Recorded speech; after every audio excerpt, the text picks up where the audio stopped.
गरीब की शादी। शशि की सौतेली माँ ने उसकी शादी की तो बड़े घर में, लेकिन पति कोई काम न करता। आप ससुर जी के साथ काम पर क्यों नहीं जाते? अब हाँ जाऊंगा, लेकिन कल से। आज जरा मैं दोस्तों के साथ घूमने जा रहा हूँ। शशि के 2 बच्चे होते हैं, लेकिन रमेश का हाल वैसा का वैसा ही रहता है। एक दिन, सुनिए ना, बच्चा रो रहा है, इसके दूध के लिए पैसे नहीं है। अरे तो पिताजी से ले लो ना।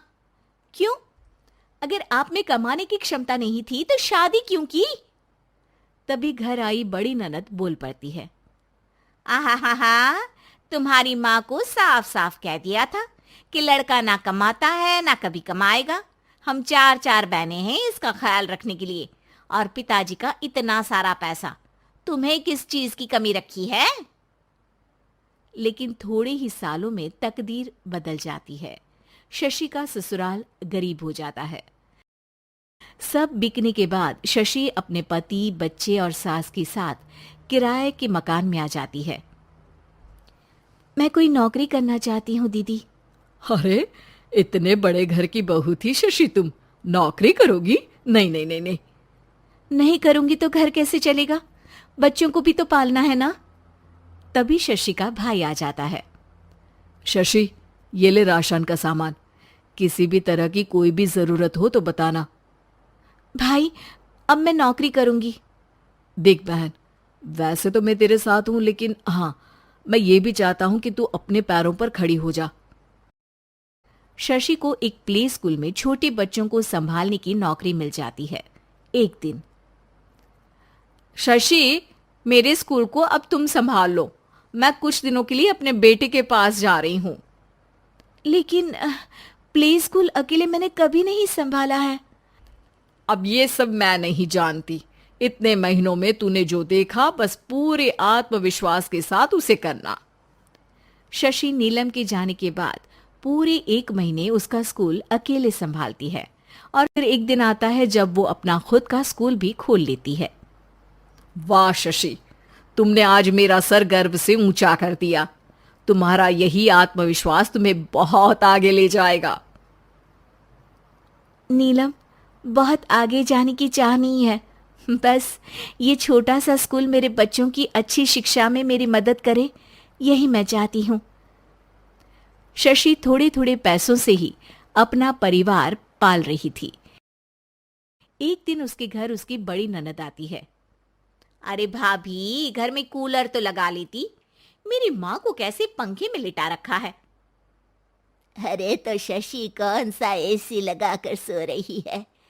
वो भी तो यहीं रहती है ना मेरे पास।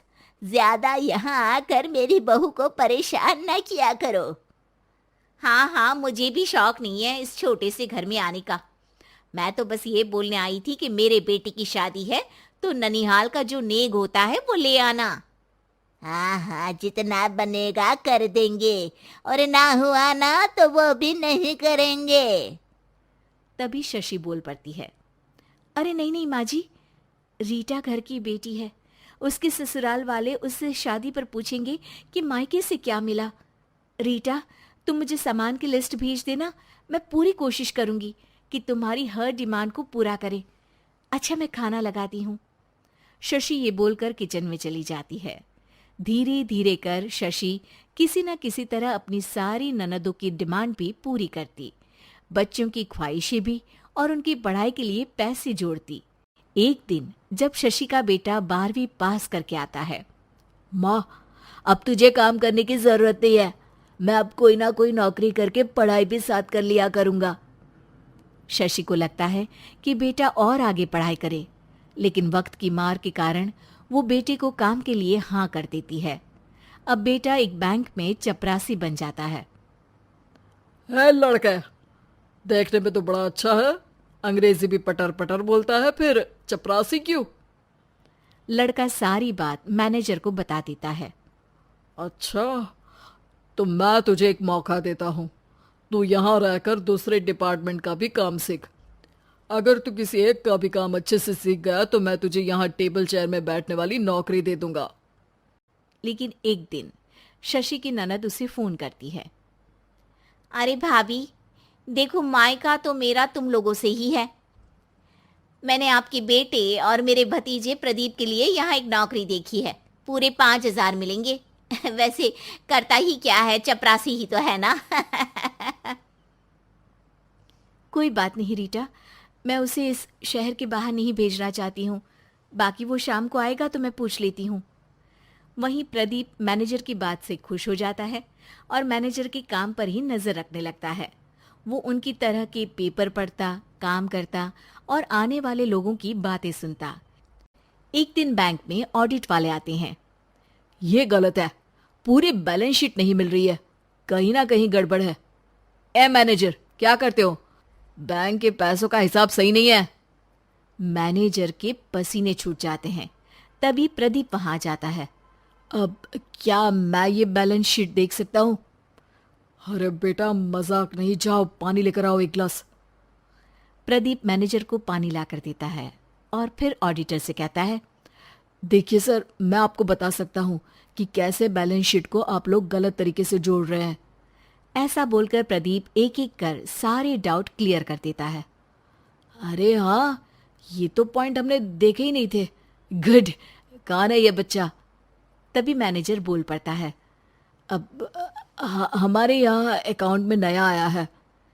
ऑडिटर के जाने के बाद, वाह प्रदीप, आज तो तुमने मेरी नौकरी बचा ली। और आपने भी तो मेरी नई नौकरी लगा दी, अकाउंटेंट की। बस फिर क्या था, प्रदीप ने एक बार जो सफलता की सीढ़ी चढ़ी, बस चढ़ता ही चला जाता है। फिर एक दिन शशि की ननद, अरे भाभी कैसी हो? घर को तो बड़ा ही सुंदर चमका रखा है। अरे बेटी, कैसे आना हुआ? तू तो इस छोटे से घर में आना भी नहीं चाहती थी। कोई खास काम है क्या? अब हाँ, वो माँ, मेरा जो मजला बेटा है ना, वो अकाउंट से पढ़ाई कर रहा है, तो प्रदीप से बोलकर उसकी भी कहीं अच्छी नौकरी लगा दो ना। सास और शशि समझ जाते हैं कि कैसे पैसे आते ही लोगों के बात करने के तरीके से लेकर रिश्ते निभाने तक में बदलाव आ जाता है।